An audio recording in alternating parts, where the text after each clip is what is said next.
உங்கள் வாக்கு பலம் அதிகரிக்க வேண்டுமா அல்லது நீங்கள் எடுத்துக்கொண்ட முயற்சியில் வெற்றி பெற வேண்டுமா? அப்படியென்றால் நீங்கள் செல்ல வேண்டிய கோவில் இதுதான். மகாபாரத போரில் அர்ஜுனனிடம் பிரம்மாஸ்திரம் மட்டுமல்ல, சக்தி வாய்ந்த இன்னொரு அஸ்திரமும் இருந்தது. உங்களுக்கு தெரியுமா? ஆனால் அதை பயன்படுத்தவே இல்லை. ஏன் தெரியுமா? அதற்கான அதிசய காரணத்தை அறிய இந்த வீடியோவை கடைசி வரை பாருங்கள். நாம் இன்று வந்திருப்பது புனல்மிகு காவிரியும் பூத்து குலுங்கும் பூஞ்சோலைகளும் புண்ணியம் மிகுந்த திருத்தலங்களும் கொண்ட சோழவள நாட்டின் முதல் சைவத் தலமான தில்லைக்கு அருகில் அமைந்துள்ளது திருவேட்களம்.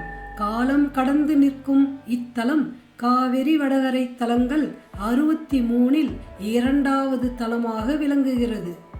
சோழர் காலத்தில் மூங்கில் காடாக இருந்த இவ்வூர் வேணுபுரம், கீழ்த்தில்லைவனம், மூங்கில் வனம், நாரதர் தலம், வேள்விக்களம், வேட்களம், வியாசனார் போர்க்களம், சிங்கவர்மேஸ்வரம் போன்ற பெயர்களாலும் வழங்கப்பட்டுள்ளது.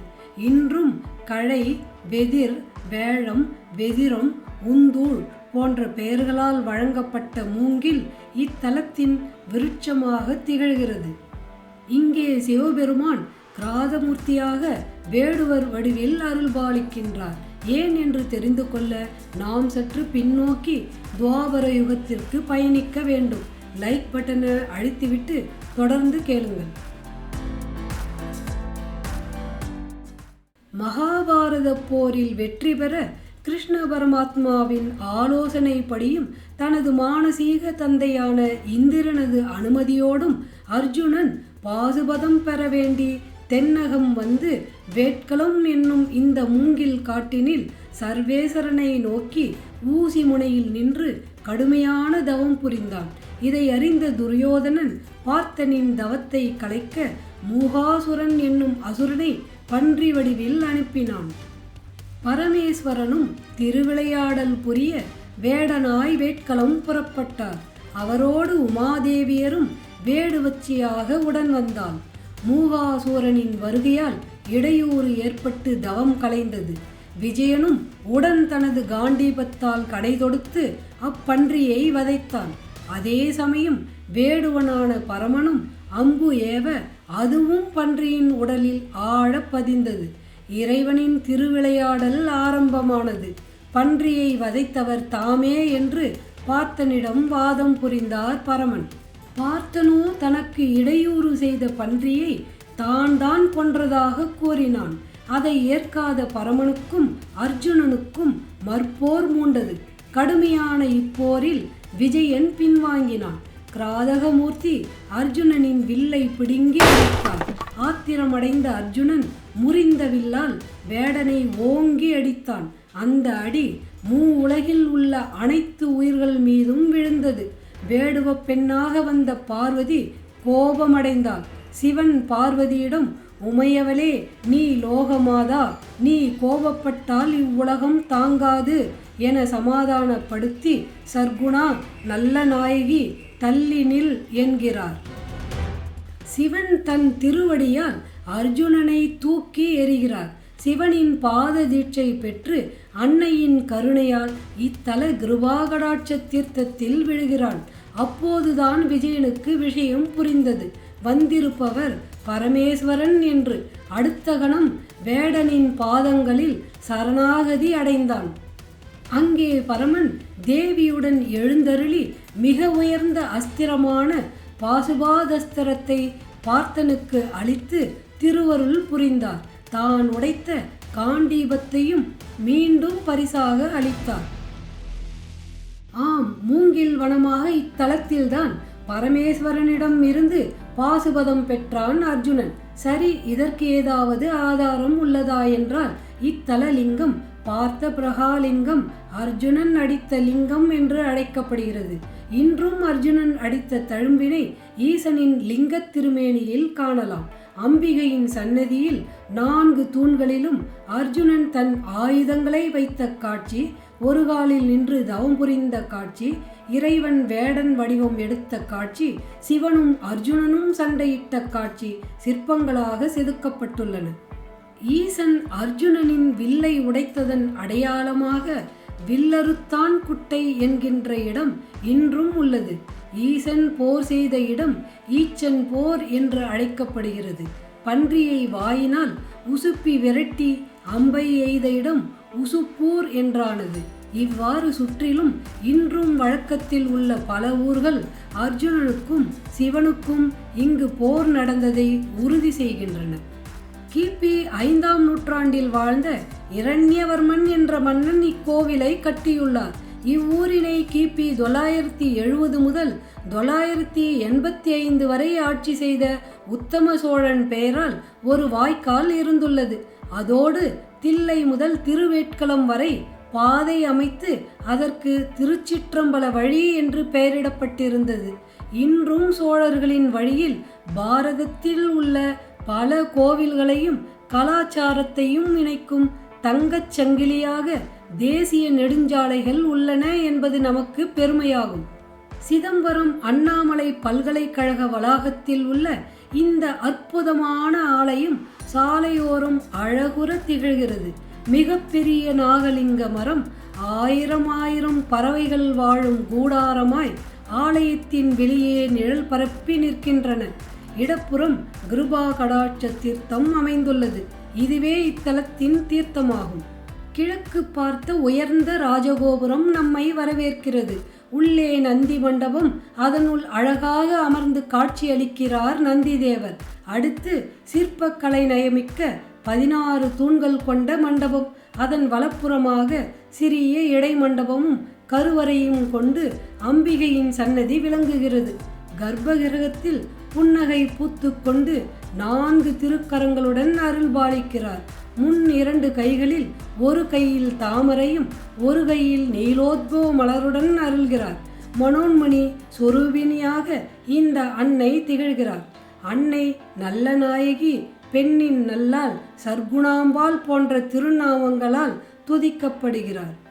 அடுத்து முகமண்டபம் கடந்து 2ஆம் வாயிலுக்கு நுழையும் முன் வாயிலின் புடைப்புச் சிற்பங்களில் அர்ஜுனன் தவம், முகாசுரன் பன்றியுருவம், வேடனாய் வரும் வேதநாயகன் மற்றும் அவருடன் வரும் உமாதேவி ஆகிய காட்சிகள் எழிலுடன் வடிக்கப்பட்டுள்ளன. மகா மண்டபத்தின் வலப்புறம் உற்சவ மூர்த்தங்கள் அணிவகுத்துள்ளன. அவற்றில் ஜடாமுடி இல்லாத ஆடவல்லாரின் அதிசய தரிசனம் காணலாம். மேலும் கிராதமூர்த்தி, வேடனாக வந்த சிவன் மற்றும் அர்ஜுனன் ஆகியோரது உற்சவ விக்கிரகங்களும் உள்ளன. அடுத்து நீண்டதொரு அர்த்த மண்டபம். மூலஸ்தானத்தில் சிறிய ஆவுடையாரின் மீது சிறிய பானலிங்கமாக அருள் பரப்பி ஒளிர்கிறார் பாசுபதேஸ்வரர்.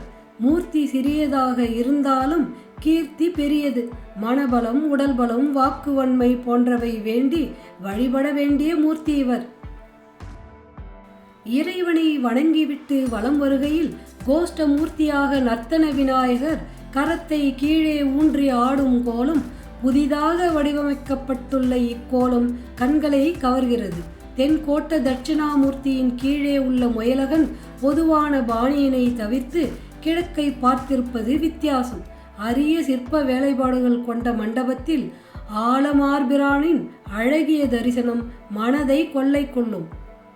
கருவறையை சுற்றிலும் விஸ்தாரமான சன்னதி வடிவ சிற்பங்கள் பல்லவ மன்னர்களின் கைவண்ணத்தை பிரதிபலிக்கின்றன. பிரம்மா அமர்ந்த திருக்கோலத்தில் அருட்காட்சி அளிக்கிறார். ஒரு சுற்று மட்டுமே கொண்ட இவ்வாலய மேற்கு திருமாளிகை பத்தியில் சித்தி விநாயகர், 12 திருக்கரங்களுடன் முருகப்பெருமான், கஜலட்சுமி, சொக்கநாதர், நால்வர் ஆகியோர் உள்ளனர். தல விருட்சமான மூங்கில் மரம் அம்பாள் சன்னதிக்கு பின்புறம் அமைய பெற்றுள்ளது. பிரகாரத்தின் முன்வரிசையில் சூரியன், சந்திரன் மற்றும் நவகிரகங்கள் உள்ளன. சூரிய சந்திர கிரகணங்களின் போது இங்கு வந்து வழிபட்டால் அனைத்து தோஷங்களும் நிவர்த்தியாகும். புனர்பூசம் நட்சத்திரக்காரர்கள் வழிபட உகந்த திருத்தலம் இதுவாகும். திருவேணி சித்தர் இங்கு மூங்கில் மரமாக இருந்து வேண்டுதல் நிறைவேற்றும் வேதநாயகனான இறைவனை இன்றும் தியானித்து கொண்டிருப்பதாக ஐதீகம். கலைகளின் குவியலாக திகழும் இந்த திருவேட்கள பத்தியில் தினசரி 2 கால பூஜைகள் நடைபெறுகின்றன. வைகாசி விசாகத்தில் பார்த்தனுக்கு பரமன் பசுபதாஸ்திரம் அளிக்கும் காட்சி, ஆனி மாத நடராஜர் அபிஷேகம், மகர சங்கராந்தி, பங்குனி உத்திரம் போன்றவை இத்தலத்தின் முக்கிய விசேஷங்களாகும். பேச்சில் குறைபாடு உள்ளவர்கள் இங்குள்ள இறைவனை வழிபட்டு இங்கு பிரசாதமாக தரப்படும் மண் உருண்டையை உட்கொண்டால் விரைவில் பேச்சுத்திறன் வரும் என்பது நம்பிக்கை. திருமணத் தடைகள் உள்ளவர்கள் இறைவனை வழிபட்டு பலன் அடைகிறார்கள். திருஞான சம்பந்தர் மற்றும் திருநாவுக்கரசர் தலா ஒரு பதிகம் பாடியுள்ளனர். அருணகிரிநாதர் இத்தல முருகனை திருப்புகழில் போற்றியுள்ளார். ராமலிங்க வள்ளலாரும் இத்தல பெருமானை அருட்பாவில் புகழ்ந்துள்ளார். ஒருமுறை சம்பந்தர் சிதம்பரம் நடராஜரை தரிசிக்க வந்தபோது திருவேட்களத்தில் தங்கி தரிசனம் செய்தார். அப்போது பாடிய பதிகத்தில் வேட்கள நன்னகர் என்று புகழ்ந்து சிறப்புடன் வாழ வாழ்வில் ஒரு முறையாவது திருவேட்களம் போ எனவும் அம்பிகையை பெண்ணின் நல்லாள் எனவும் குறிப்பிட்டார். இந்த கோவிலுக்கு மிக அருகில் தில்லை பால்வண்ணநாதர், திருநெல்வாயில் ஆகிய 3 பாடல் பெற்ற ஸ்தலங்கள் உள்ளன. இந்த 3 கோவில்களை பற்றிய வீடியோ நம்ம சேனலில் ஏற்கனவே வெளியிட்டுள்ளோம். அவற்றின் லிங்க் டிஸ்கிரிப்ஷனில் கொடுத்துள்ளேன், செக் பண்ணி பாருங்கள். திருவேட்களம் பசுபதேஸ்வரர் ஆலயம் தினமும் காலை 7 மணி முதல் மதியம் 11:30 மணி வரை, மீண்டும் மாலை 5 மணி முதல் இரவு 8 மணி வரை திறந்திருக்கும். சிறப்பு நாட்களில் நேர மாற்றம் இருக்கலாம். இந்த கோவில் கடலூர் மாவட்டத்தில் உள்ள சிதம்பரம் அண்ணாமலை பல்கலைக்கழக வளாகத்தில் அமைந்துள்ளது. சிதம்பரம் ரயில் ஜங்ஷன் மற்றும் பேருந்து நிலையம் கோவிலில் இருந்து சுமார் 3 கிலோமீட்டர் தூரத்தில் உள்ளது. இங்கிருந்து அண்ணாமலை பல்கலைக்கழகத்திற்கு செல்லும் பேருந்துகள் ஏராளம். அதே போல ஆட்டோ, டாக்ஸி போன்ற போக்குவரத்து வசதிகளும் எளிதில் கிடைக்கின்றன. அண்ணாமலை பல்கலைக்கழகத்தின் முக்கிய வாயிலில் இருந்து வடக்கு பக்க சாலையை பின்பற்றி சுமார் 5 நிமிட நடைப்பயணம் செய்தால் திருவேட்களம் ஆலயத்தை அடையலாம். இப்படி ஒரு அபூர்வமான கோவிலை பற்றிய தகவல்களை நானும் தெரிந்து கொண்டு உங்களுக்கும் பகிர்ந்ததில் ரொம்ப மகிழ்ச்சி. இது மாதிரி இன்னும் பல ஆன்மீக பதிவுகள் வர இருக்கு. இந்த வீடியோ உங்களுக்கு பயனுள்ளதா இருந்தால் லைக் பண்ணுங்க, உங்கள் நண்பர்களுடன் ஷேர் பண்ணுங்க, முக்கியமாக சப்ஸ்கிரைப் பண்ணுங்க.